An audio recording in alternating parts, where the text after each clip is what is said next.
Just like what Bruce Lee said, if your cup is full, you're not gonna have any room to fill it up. So you have to empty your cup a little bit, or Mm-hmm. empty a little more if you want a little more knowledge. You have to feel as though you are, even though you're a seasoned or veteran coach, the game is evolving. The everything's changing. So you have to be a student always. You always have to be a Always. student. You can never, it's not going to be a time where you stop learning. So if you don't have that mentality, you got to move on.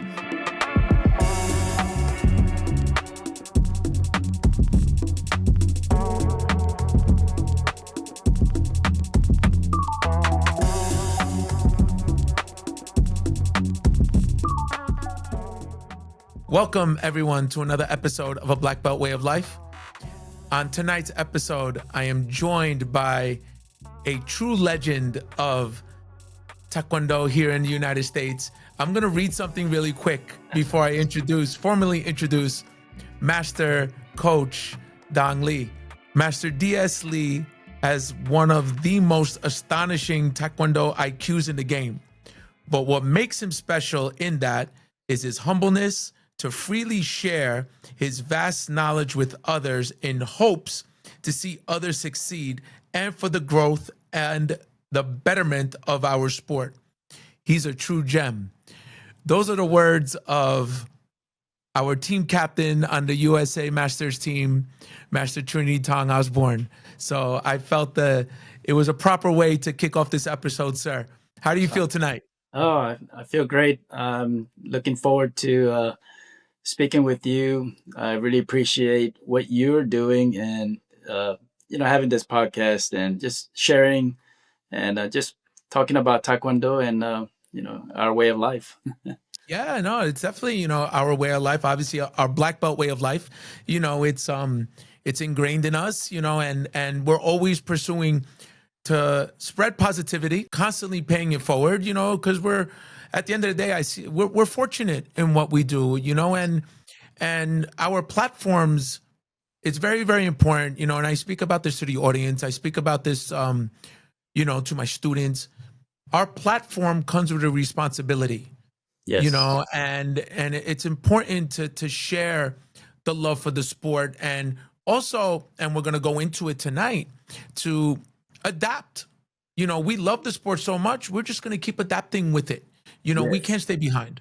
Yes. Yes. I think that's very important, especially with technology, social media, Sure. how that evolves and how that's going to help influence and promote Taekwondo and not just one side of it, but all aspects of it. So this is great. Sure. I think this is something we always needed to do, and I'm just glad that you're doing it. Your wisdom and your humbleness is going to help the others to have conversations.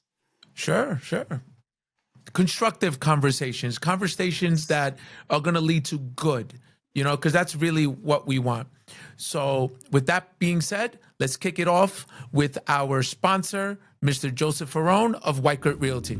This episode of A Black Belt Way of Life is brought to you by Mr. Joseph Ferrone of Whitecourt Realty. For all your real estate needs, both commercial and residential, don't hesitate to reach out to Mr. Joseph Ferrone. All his information is in the show notes. A shout out to our official apparel of A Black Belt Way of Life, Best Martial Arts Muto USA. For all your martial arts needs, check out their info in the show notes. Also, a shout out to KickFit Taekwondo Shoes. Promo code BBWOL at checkout for that nice little discount. KickFit Taekwondo Shoes. Sir. Yes. So what I always like to do here on A Black Belt Way of Life, it's all about the journey. Yes. It's all about the journey. It's all about what inspired us to be in this life that we call Taekwondo, to being able to pay it forward. So let's bring it back a few years. I mean, you're a good-looking man, sir. I'm not gonna come out and say your age. You look good. Yeah. Thank you. I go back a while.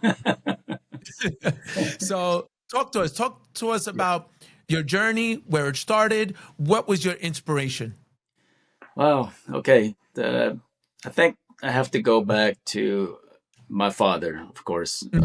Grandmaster Chang Lee, um, immigrating from Korea, to the United States with little or no money, and then just having a dream and doing what he loves and starting a small school, and then from there, building on it and just loving what he's doing, what he's Hmm. teaching, and just taking it forward to what it is today. So I really have to Hmm. give it to my father. So he was your inspiration to do Yes, taekwondo. yes. When we first came to the United States, we didn't just start with a school. He had to work like anybody else. He had to find jobs. He had to earn Hmm. money, save money. Then once he had enough money to open his school, then that's how we started our legacy. A legacy that you're keeping strong to this day. And just I love speaking to this kind of generation because I could relate to it, to stories of my father, my who was my master, and then obviously my grandmaster Moonsang Lee. How was it back in the day as compared to today, the taekwondo training? Yeah, unfortunately, we are losing a lot of the grandmasters that are Hmm. immigrated to the United States, and I think it's really important that we remember, our heritage and where we came from, the Sure. lineage, and what they given us in the, building the foundation, and now us taking it forward, keeping some of that legacy when we can, and then promoting it, with the sport and moving forward Hmm. with it. But yeah, I think back then, you had hardcore training, taekwondo as far as the foundation, going Sure. from what they knew and what they brought, and then just drilling the foundation. The hard forms, the Sure. hard kicks. Just doing Yeah. everything. I would say like traditional, very very traditional. But Right. I Right. think Right. that's what made us mentally stronger, and it gave us the foundation that we could grow from. So I think Hmm.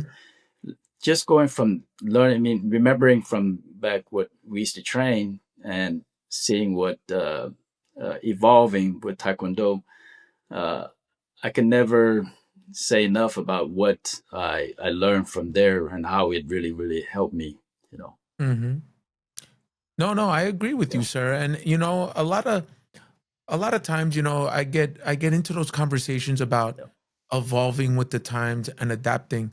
But I feel that tough training Yes. enables us, it gives us the strength to be able to pivot, so to say, to be able to adapt with the times, not to be left behind. you Yes. know um Yes. we could still be tough today, but we Mhm. just have to go in a roundabout way, and I feel like we have to know who we can be tough with. Yes. Yes. Yeah. Exactly. Yes. Yeah. When I think back, growing up, I had a great friend of mine, Clay Barber. Hmm. We grew up together like brothers. So that's who is another inspiration because he was such a talented individual. Uh, Yes. we made each other better. I think that's sometimes in life you Hmm. need that type of friendship, camaraderie, working together, having goals Hmm. together, training together. So that's how we started, and that's how my father he saw that in us, so he made sure that he took care of us. He wanted to guide us, give us everything we can, so we Hmm. can grow to our fullest potential. So now, being that you touched on that, so now we're in the competition, part of your life. Talk to us a little bit about your achievements as a taekwondo competitor. Well, that's a way we started, taekwondo. My dad, he was not a in competition. He just taught traditional taekwondo, but Hmm. he always wanted us to compete. He always really loved moving taekwondo forward. So he just, I know one year he took just a couple of us to the very first junior Olympics. I don't know if I don't know Wow. if people know that there was a first Junior Olympics. Number I, one. I competed at the Junior Olympics when I was younger. Yeah. but not the first one. But Not yeah, the you have first to one. go. You have to go way back. I was just an orange belt, in the Oh first wow. ever junior Olympics. Back then it was AAU, Junior Olympics. Okay. So Yes, yes, yes. Everything was just under the AAU banner. Yes. yes, yes. And so just competing there, I won like 4 matches. Hmm. But just the excitement of winning, being a national champion at that age, just thinking, oh my gosh, I accomplished something so cool. So Yeah. that just kind of started, the journey of sport Right. taekwondo At for. that point, you were hooked. Yes, yes, I was hooked. Yeah. Right. Right. So now, fast forward. You're now competing as a senior level competitor. Talk about the competition during that time. Oh man, I mean, I think that was I would say the late '80s. That was like the highlight. You had I remember in my division, featherweight, you had Mm. 120 athletes Oof. in that bracket. Just That is wild. yeah, I mean, I can't, Wow. 120. So I remember fighting 7 matches to go to semis.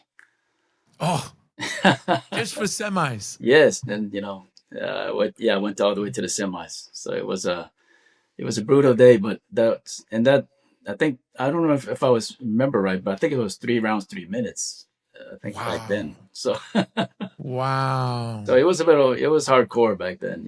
So That's a war of attrition right there. yes, but That's both physical and mental. yes, That's oh my God. mm, but Wow. yeah, I can't ever forget that. I mean, that's like one of the highlights of just being in that era, Mm-hmm. with all the big names that we know today, the past legends that some of us Mm-hmm. are, that we know and that passed on.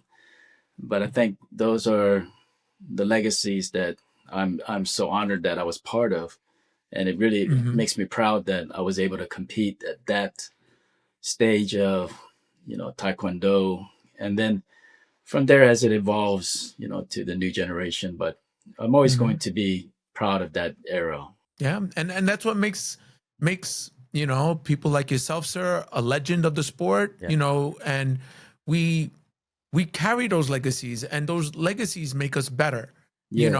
and it inspires future generations. I mean, I don't know if I went up to one of my athletes and told them, I would love to know their reaction, what they would say if I told them, hey, listen, there's gonna be 120 guys in your division, what are we gonna do? I don't know. I Yeah. can't imagine that. Yeah. But it's true stories like that that we use to this day Yeah. to motivate our athletes. Hmm. Be like, we tell them, this guy fought in a division of 120. Now you only have this many. Come on, so we use it. We use it as Yes. positive reinforcement, as in life ain't so bad. Yeah.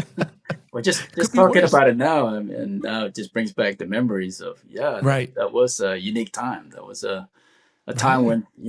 when students and masters, they all wanted to be involved. They all wanted to have a little impact in sport taekwondo. It was new, it was Mm-hmm. fresh, and Olympics was just around the corner. So everybody wanted to be a part of it. So that's why you had so Right. many participants and athletes. Mm-hmm. Mm-hmm. No, that's truly, truly amazing. And so now, moving forward into your career, what inspired you to take your competitive to the next level, and then even push towards coaching? Talk about that journey. Yeah. So, like I said before, I know my dad was not a true Taekwondo sportsman. He was more traditional. So he invited master coaches from Korea that would come to the States, and then he would, invite them to train us and to coach us. So Mm-hmm. having some of the Korean coaches that, pushed us and show us the way they trained in Korea. So it really helped us to elevate our training. And then I knew that if I really wanted to go forward, I knew I had to travel. So Mm-hmm. I had to personally, I went to Korea to train. And then I was very fortunate that I think the the biggest influence I had was in Colorado Springs at the time. It was the Olympic Training Center, and it was Okay. newly formed. They already had all the greats already in Olympic Training Center. Back then, it was called the OTC, and it was led by Okay.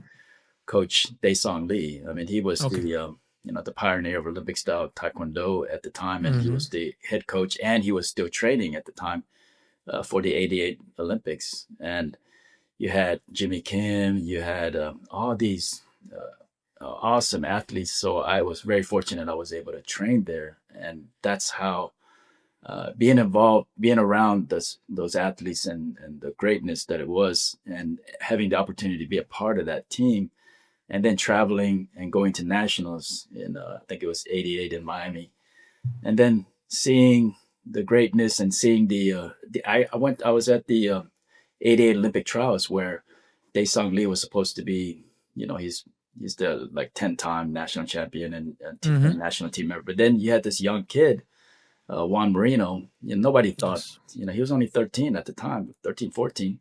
Nobody thought he was going to do anything. He was going to be, but I was there. I witnessed the upset. I witnessed Wow. the changing of the guard, and it Mm-hmm. was a very surreal feeling because he was my coach and he was supposed to coach me, uh, in the finals with I think you know him as well, Mr. Kevin Padilla. Yes. Yes. From New So Jersey. Yeah. yeah, Yeah. so I think they suddenly wasn't at the right frame to really coach, and I was pretty nervous. It was a final, so it was me and Mm-hmm. Kevin, but Kevin was there. He was ready. He really wanted that match, so he kind of took it. So Mm-hmm. props Mm-hmm. to him. So that's kind of a unique story, there. And then from there, I competed off and on and did some things. I think some of the highlights, being on the collegiate team, being on some of the national teams, and then the Pro TKD was really awesome because that was like the Yes. first ever kind of televised, and Mm-hmm. and winning the MVP of that fight. I think it really helped kind of push a little bit of Taekwondo forward in a different way, in a different light. So Mm-hmm. I wish something like that would have kept going. I think it would have really helped Taekwondo Oh, further. I loved it. And for the Yeah. audience that doesn't know, some of the newer guys, the Pro TKD was Yes. the same concept but with no equipment. Yeah, and I think I know there's some professional leagues that are trying, but I wish they kind of say, hey, this is real Taekwondo. Let's keep it that way. But anyway, that's Mm-hmm. another story. And then Yeah. just still running my school and having what I really wanted to do was still love Taekwondo and teaching. And then obviously that was the next path, was to create athletes and train. So I've created numerous athletes that have gone to high levels. Uh, the, I had trained this one kid. At the time he was a kid, but now everybody should. I don't know if anybody really knows him, but I trained James Viasana. Yes. He came out of nowhere. He was just a freak of nature. I mean, he was Mm-hmm. some kind of, I mean, I don't know. He was just a kicking machine. I'll put it that way.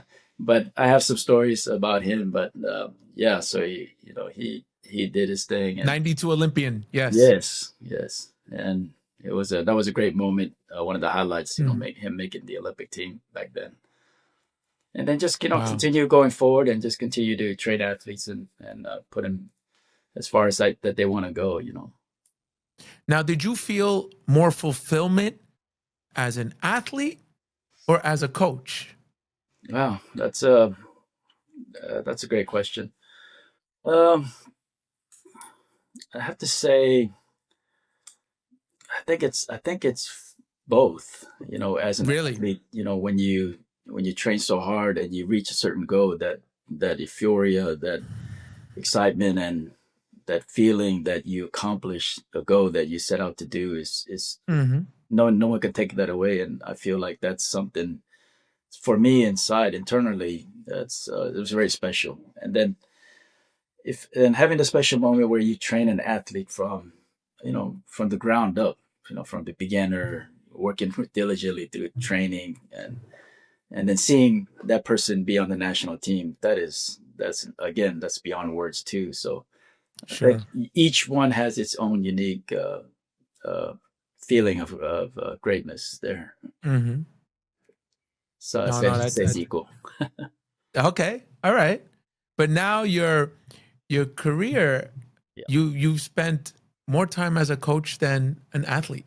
Yes, And I didn't know if I was going to be doing it for this long, but the passion, the hmm love, the excitement of continuously doing it. Even though sport taekwondo has changed a lot, the passion's still there, and hmm the way it changes the lives of individuals, and seeing that it they can do something with taekwondo. It always, I feel like it's a calling that I have to continue as long as I can, move or kick or hmm trying to motivate. I feel like it's still there. being that you brought it up, the changes, because Taekwondo is constantly, constantly, constantly changing. I mean, Yes. it just, new rules are coming out constantly in our sport. How do you, sir, navigate around that, and how do you adapt to that? I mean, You know. because we have a choice. you Yes. know we Exactly. all have a choice at the end of the day, and this is why I don't fall into the how can I put it, the complaining about it. I don't like Mhm. getting into it, because at the end of the day, we love the sport. Yes. I'm not saying we have to be followers. We could still be leaders. Hmm. Um, how do you, sir, navigate through that? Because it is a tough subject. How do you navigate through that? Because someone like me, I look up to someone like you, Hmm. and that could better me explain to an athlete Yeah. how to progress. How do you do that, sir? So as a coach, you're trying to adapt to the new systems, the electronic system, the new rules. Mm, So sometimes we get caught up in trying to in a hurry too fast, and you get caught up in certain techniques that come out and that works for that system, and then mm-hmm, you just work that. Uh, but as I progressed in the taekwondo, I realized that was the wrong approach. okay. So I went back, and I said, well, what made me a better athlete? What made me love taekwondo? What made me want to continue to this day? Still want to train and be a part of it. So for me, my philosophy is you have to go back to the roots and foundation, what you learned. So Okay. let's say, for instance, footwork. Maybe you don't have to. It's not necessarily as prevalent now as it was back then, but I Mm-hmm. still want to teach it. I still teach the basic fundamentals of movement. Yes. Uh, you know, the basic kicks of taekwondo and the dynamic kicks, all the things that you learn as foundation that you have to start with. I feel like you have to continue to evolve, but at the same time, you cannot forget your roots. So I still teach the way of the Mm-hmm. traditional taekwondo sport because that's what made everybody good. Then from there, you add the development of the front leg and how to Mm-hmm. move your body athletically. So Right, I, right. I Athleticism is a big part of the game yes, today. yes. Being able to move with one leg, I mean, it requires so much that a lot of people can't. It's hard to see what athleticism is. Is it a Mm-hmm. pure double kick or Nautobahn, or is it a pumping of one leg, moving across the room, and varying heights? So Right, that's right. that's the you can look at it both ways. So for me, I enjoy teaching the Taekwondo way where it was, with excitement, dynamics, moving forward, back, kicking, Mm-hmm. and then adding the front leg. Then from there, I always feel like if you can master the foundation, you can adapt to the systems or the rule changes quicker. Mm-hmm. Because if you don't have that foundation, I think it gets harder to. Because I see it from other countries. I want to talk a little bit about where when I Yes, went yes, to yes. Thailand or Germany, people the other countries they love Taekwondo. I mean I Mm-hmm. can just see it, and they teach. I was very impressed with how they teach. They teach very traditional Taekwondo, very basics, but they do it in a different intensity, and they involve Okay. the today's game, but they never lose the foundation of what They they're. never lose the foundation. Yeah, so Right, that's right, why I right. was really impressed with uh, what they were. So I knew then. I was like, when I saw that, I was like, okay, I'm not veering off. I'm where I need to be. So that's where I. It kind of made me realize, okay, it's okay to keep the tradition of good taekwondo. What I feel is important is, and I really hope the audience is paying attention to this, Yes, is everything you're saying, you're speaking like a student, yes, meaning you are forever learning. You exactly. know, you're not closed-minded to to come out of your comfort zone, to see what others are doing and Yes, implement that. So, and is that a key? Do you feel that is the key to success and progression moving forward in this art, you know, in this sport? if just like what Bruce Lee said, if your cup is full, you're not gonna have any room to fill it up. So you have to Right, right. empty your cup a little bit, or Mm-hmm. empty a little more if you want a little more knowledge. So of course that's you have to feel as though you are, even though you're a seasoned or veteran coach, the game is evolving. The everything's changing. So you have to be a student always. You always have to be a Always. student. You can never. It's not going to be a time where you stop learning, unless you're not Never. going to do the sport. So if Yeah. you don't have that mentality, it's you got to move on. There's something Mm-hmm. else you can Mm-hmm. do. So yeah, I'm always learning. I'm always so to tell you the story. Once I got to the presidency of Texas State, my goal, for some reason, I was saying, okay, I'm going to do something different. I want to go take a group. I want to go to Thailand because at the time of the pandemic, everybody was at their home watching video clips. Then Yeah, yeah, yeah. I kept watching this group. Kicking bags in the garage. Yes, and I was watching this group from Thailand, and this coach, Twas Salib, he was just I kept watching him. I was really gravitated to him because he kept teaching the foundation. He was really good Mm-hmm. at the basic footwork, the Yes. movement, the natural, the way the kids kick, the way they move. It was something that I knew. I learned that's what I gravitated. And then he would add the front leg, and he would add the dynamic Mm-hmm. portions of it. So I always thought to myself, one day, when I get to a position, I'm going to visit that gentleman. I really Mm-hmm. wanted to visit him, just to be in his presence and just to see what's he Mm-hmm. doing. So when I got to be the Texas State president, uh, I had that opportunity to. It's believe me, the road. There's a lot of stories, but the road to get to from Texas State and to go to Thailand, it's not an easy process. Sure, sure. But I'm sure yeah, a lot of hard work and dedication in order to make something yes, like that happen.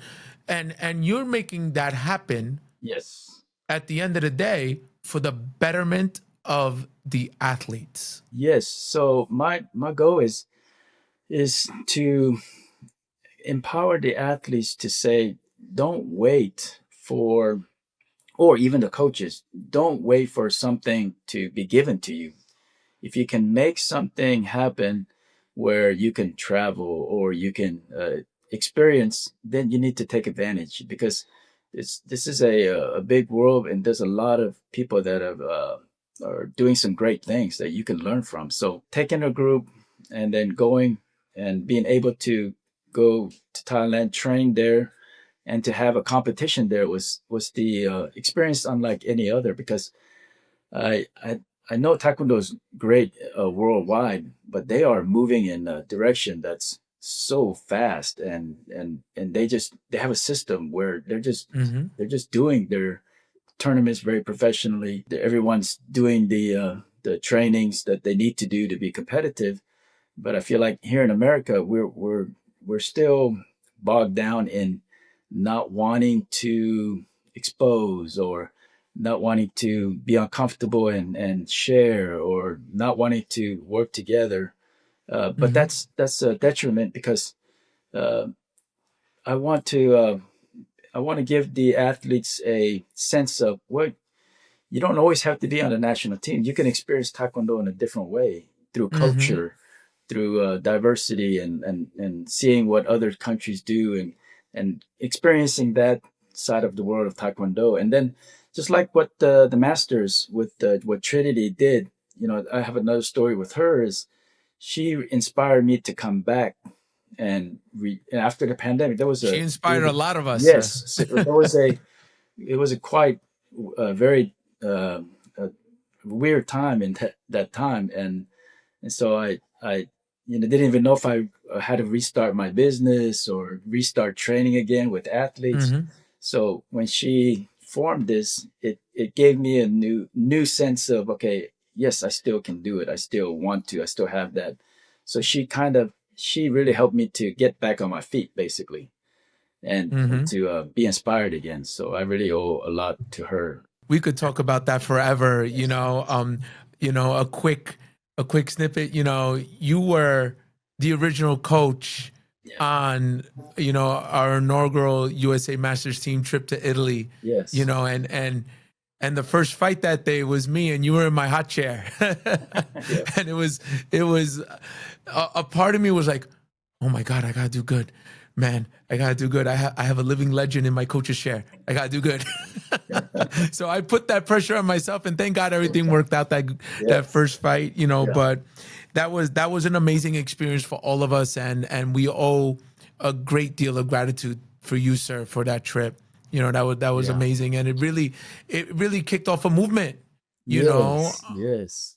it did, and you know, let's circle back to what you were saying before Yep. about you know the culture in American Taekwondo. Yep. To bring it a little bit more back to what you said earlier, how there was 120 people in the division. Do Yes. you feel that mentality today is part of the reason why we don't have 120 athletes in the division? Yes. I mean, that I can talk a little bit. I was at Hmm. a Rumble in Texas.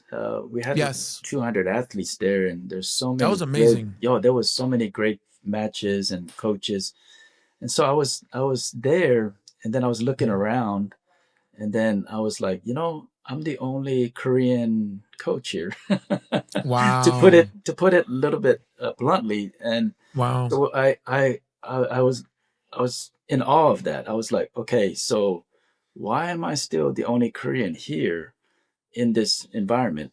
It's Hmm.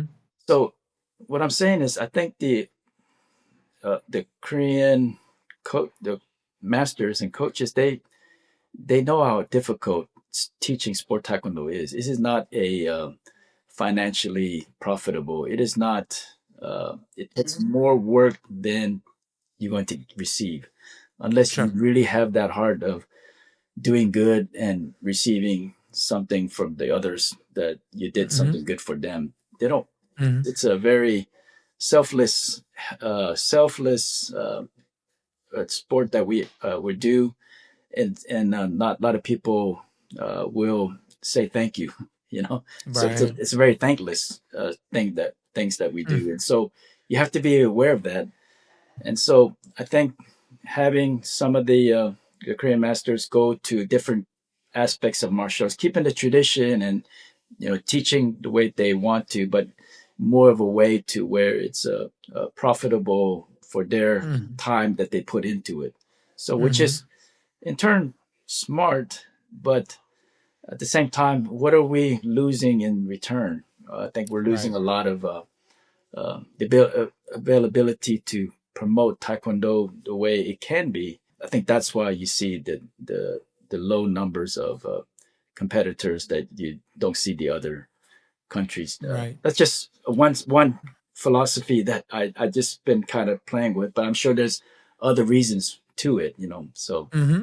that was just something I just noticed just No, no, recently. it totally makes sense Yeah. because obviously I see it here in New York as well. And I'm sure it happens all over the world as well in other areas. There's a saying in Italian that the whole world, In Italian, we say tutto mondo è un paese, which translates to the whole world is one town.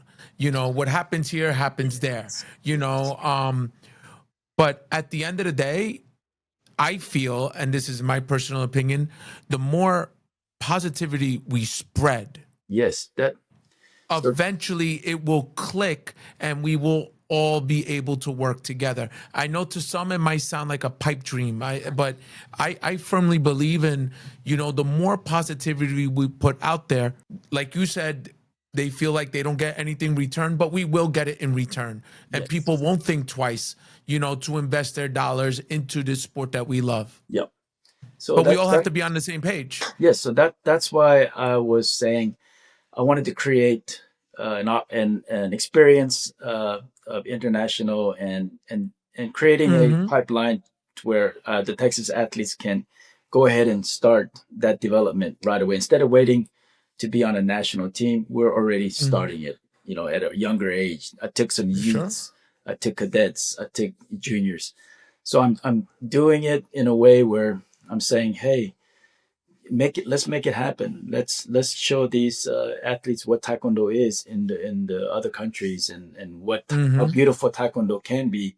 And so I want to spread that more. I want the other state presidents to say, hey, why aren't we doing something like this? Why can't we Right. start this process? Because that's what it's for. Well, I don't know what else you're doing. Right. So Right. that's my calling, is to say, that's why my first year as Texas State is all I wanted to do was promote and put the athletes, to give them that ultimate experience of culture, learning, and exchange, and then just do as many as much as I can, and then from there building it, and then I'm going to try to have other states presidents to show them, like, look, this is how you need to do it. This is what you got to do. There's a way to do it. So I wanted to Mm-hmm. kind of uh, start that, So that's what I wanted to be on this podcast, to say, let's, like you said, let's spread positivity. Let's show Taekwondo sport can be. Mm-hmm. I don't want to say profitable, because I don't want to make it sound like that. I want to say No. enriching.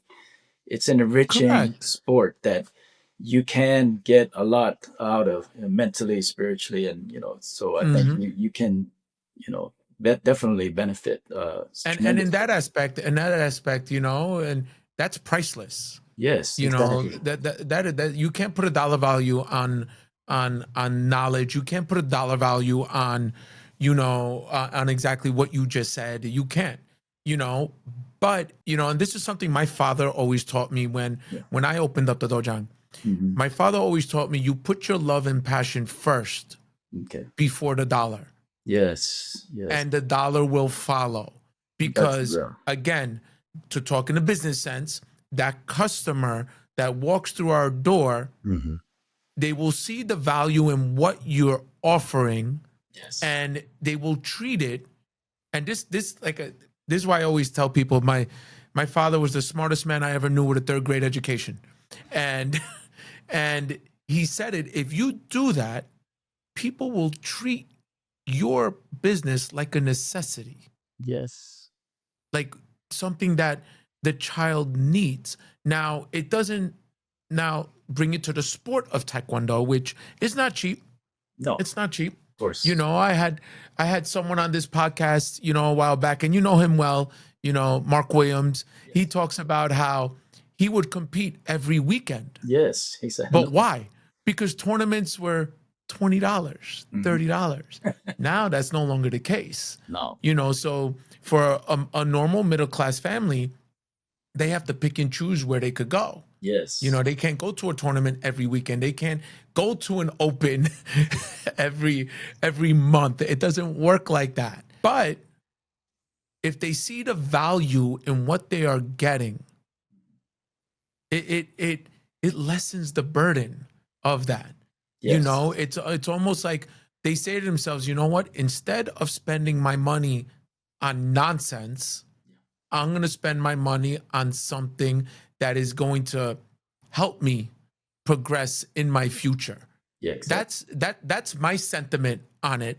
And I do feel what you're saying could bring Taekwondo to that level. Yes, yes. I mean, I think you're saying it, with the intent of your father, and I'm talking about my father, Mm-hmm. the legacy. That's what we lived through. That's what the advice is, that the philosophy they instilled on us. That's what we're trying Mm-hmm. to move forward with it, and that's what makes us do what we do, and we're passionate about it. And Yeah. I think that's what it is the keeping the legacy of Right. what true, when they had to work so hard, to be in this country, and to they know the value of hard work and the sacrifices, and the dreams that they had. So you see that, and so that's why you want to, do make them proud. So I think Mm-hmm. that's what drives us. So Oh, you know 100%. yeah, so I see that, uh, I see that clearly. Mm-hmm. Now, as you mentioned, you are the Texas state president, which is probably one of the biggest states in the country Yes. for Taekwondo. I saw videos of your state championship, and oh my God, that was, to me, that looked better than a national championship. I mean, it's just, talk to us about, you know, being the state president of such an important state in Taekwondo and what involves in that and where you want to take it, Yep. being the leader. Yes. Yes.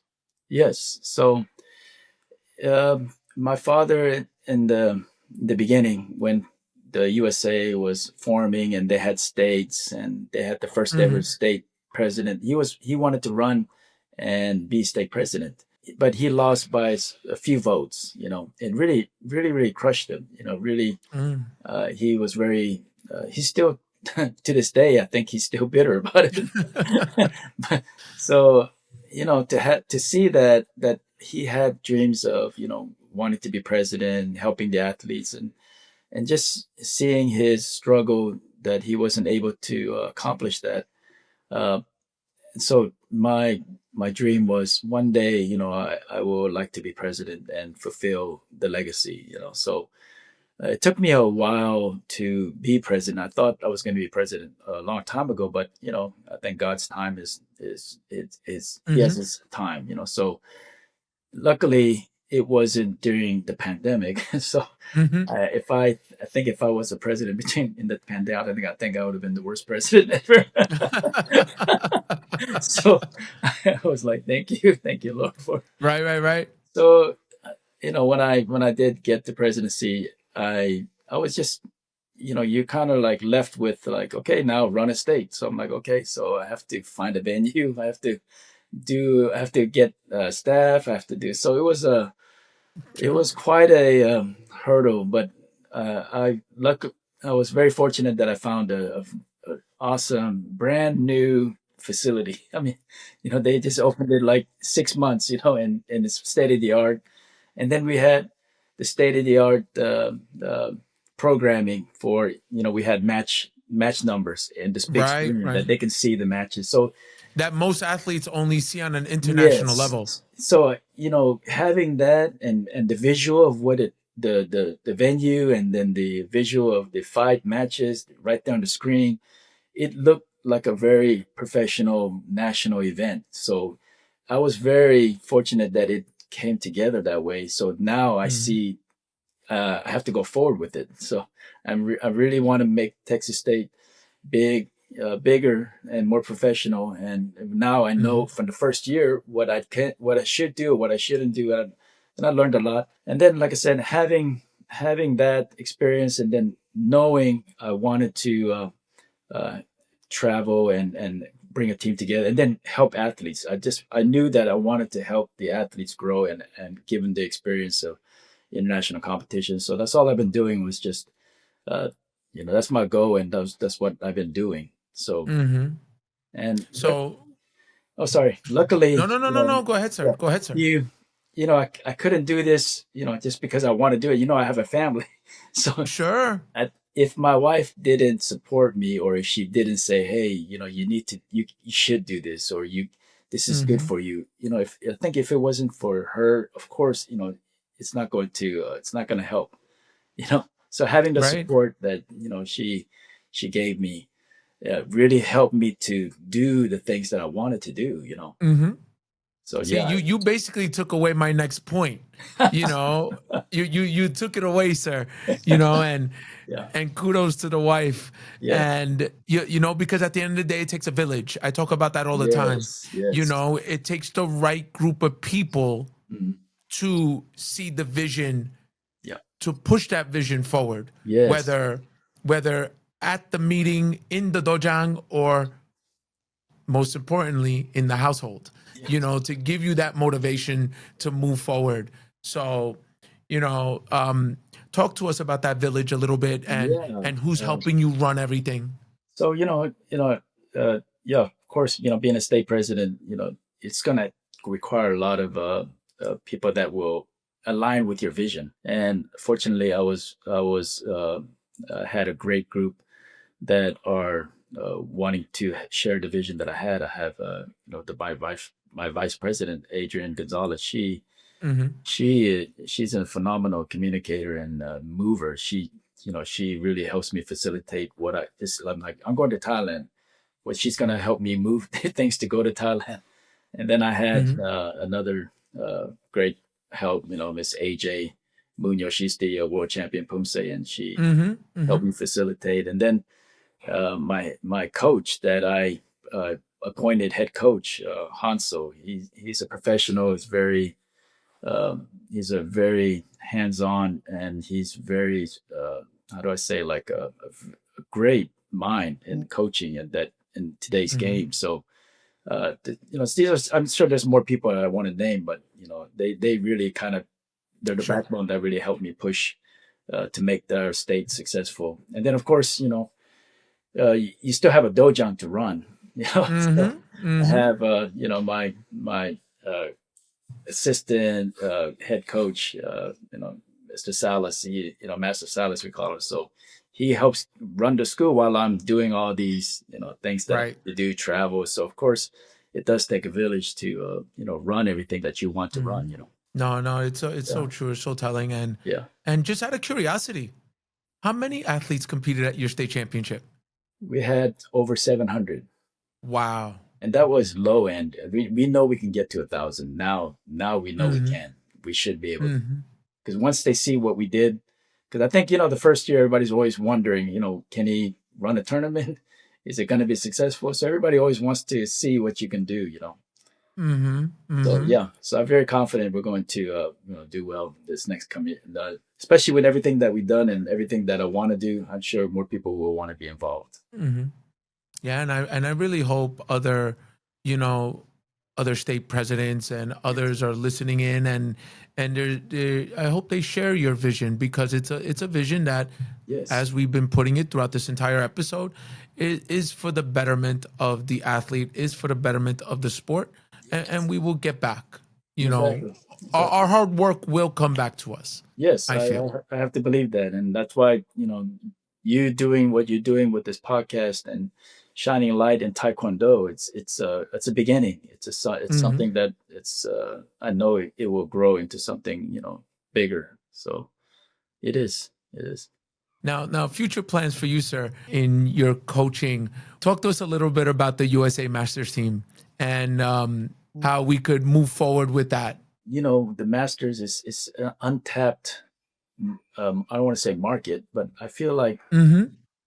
there's something there that we need to cultivate, because we can't just say we're a certain age and then that's it. It Right. has to be something that keeps you going, keeps you young, and keeps you healthy, in the right frame Mm-hmm. of mind to, Mm-hmm. to continue to train, to continue to enjoy the journey, continue to pursue excellence. So I think that's something that is life. It breeds life, and I would like to see it one day have uh, an official event, a sanctioned event. Right. I think that's where we need to get to, where it's an actual world championships. I think if we can get to grow that, where you have a a sanctioned WT event, for Mhm. masters. I think that would be the ultimate goal. I think, Right, right.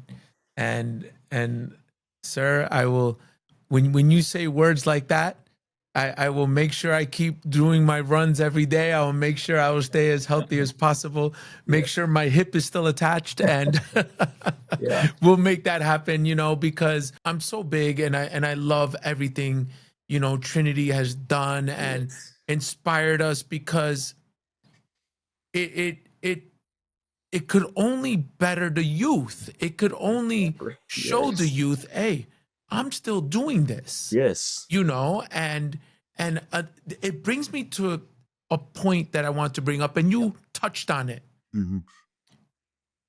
the pipeline, in any sport, and I see it in my son. My son plays travel soccer, Yeah. and there's such a heavy emphasis on the pipeline. What message would you give, not just, ultra athletes, you know, sharing our knowledge to the younger, but to just the entire United States Taekwondo community? Talk to us about the importance of the pipeline. That's our lifeline. Without Mm-hmm. that, we die. So, Right, right. you know, that's what we have to give our most effort into growing, the grassroots of Taekwondo, because the stronger the roots and the stronger the base, the Mm-hmm. stronger the top tiers is going to be. So I think we're doing it backwards. We're having the top tier trying to put on the weight of, this grassroots. It's gonna fall. No, it's You the have opposite. to give back to the roots first. And so I think you have to first, find the passion and the love and give it to the grassroots. Don't give them false Mm-hmm. hope and the uh, what I say, like, don't bleed them with money. Don't try to Right. don't do it right now. Give them fun and give them hope and give them to inspire and make it fun to where they want to continue to train and want to get better Mm-hmm. first. I mean, give them a little something. Don't try to bleed them right away because then they already see Right. it. There's no hope. So if you don't, Right. that's why I'm trying to say. That's why I'm doing this thing with here, saying, okay, look, Mm-hmm. there's another place you can go to. There's something else we can continue to do. So stay with us. Don't give up. Right. So that's No, what no, I'm trying to. sir. Yeah. Sir, what you just said, I'll be honest with you, gave me goosebumps because my last guest on my podcast is a professional soccer coach. And he used the exact words you said, love and passion for the sport. Yeah. And this is where, I brought him on, and this is where everything correlates. It's not just about Taekwondo, it's about everything. That's where the start is. And oh man, oof, you give me goosebumps, sir, because he's an extremely high level coach, and Mhm. as you are, and you're hearing the same thing Yeah. from two different spectrums. We're kicking bodies and faces, they're kicking balls, but the concept is there. It's still the same. Yes. Yes. That's phenomenal. You Yeah. know, oh, sir, sir, parting words Yes. for Yes. for everyone listening in. Talk to us, inspire us. Well, I think just having these words and having these conversation and just being able to express a little bit of what I through history and what we're going through in the state of Taekwondo. I think the only inspiration or the things I can say is, first, find your love of Taekwondo again. Don't be satisfied with where you're at. Try to humble yourself to say, okay, I can do something. Maybe I can do this a little bit better. Maybe I can be a better role model. Maybe I can be a better motivator, or maybe I can Mm-hmm. work on certain techniques. Even to this day, I'm still train with Andre Victorian. I still do private lesson with him. Because Mm-hmm. he inspires me when he does the stretching, how he could just take one stretching exercise and turn it into something like multiple things. So that inspires me Right. to say, well, what can I do with one technique? So I'm just saying, be inspired yourself first, and then you'll inspire others. Right. No, that's That's amazing, sir. And it's a great way to cap off this amazing episode. I cannot thank you enough. And for anyone that wants to contact you, sir, Yes. how can they reach out to you? You can reach out to DS Lee at Facebook. We can leave a link for my email. So I'm always available. I always love talking about Taekwondo. I always love sharing. So yeah, I'm always available. Thank you so much, sir. This was a great conversation, a conversation of positivity, a conversation of bettering the future of Taekwondo in this country. Yes. I can't thank you enough. Thank you for having me, and it was an honor, and I really enjoyed the conversation, and really it was a pleasure. Thank you, sir. The honor is mine. With that being said, everyone, please make sure to check out our sponsor, Mr. Joseph Verona of Weicker Realty, our official apparel company, Best Martial Arts Muto USA, to KickFit. Get that promo code BBWOL at checkout. Everything Master Lee spoke about is going to be in the show notes, so please check that out. With that being said, thank you everyone for tuning in. The words my father always said, a black belt is worn around your heart, never your waist. Have a good night, everyone. Thank you. A Black Belt Way of Life was produced by Press Record Studios.